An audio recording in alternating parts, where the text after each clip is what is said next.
असाच मनात विचार आला, तर तुमच्यासोबत शेअर करतोय. आता सकाळचे वाजलेत 6:30. म्हणजे 6:30 ला मी नोकरीसाठी बाहेर पडतो.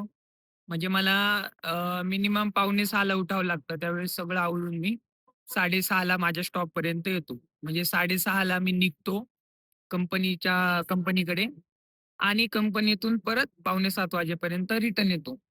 म्हणजे 24 तासामधले 12-13 तास मला कंपनीसाठी द्यावं लागतं.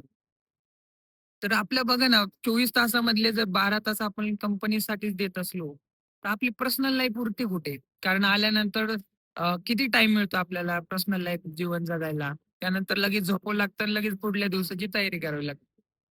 म्हणजे आता कसं आहे, आपल्याकडे जबाबदारी असते, त्यामुळे आपल्याला सर्व काही गोष्टी हँडल कराव्या लागतात.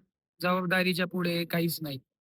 पण त्या व्यतिरिक्त जर आपण बिझनेस बघितला, तर बिझनेसमध्ये आपण आपण मिनिमम 3-4 महिने एवढं 24 तासामधले 18-19 तास जर दिले, तर त्यानंतर आपल्याला 12-13 तास देण्याची गरज पडत नाही.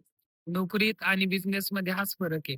आणि या सगळ्या नोकरीच्या चक्रव्यूहमध्ये आपण एवढं फसत चाललोय, की आपलं स्वतःचं जीवन राहिलंच नाही.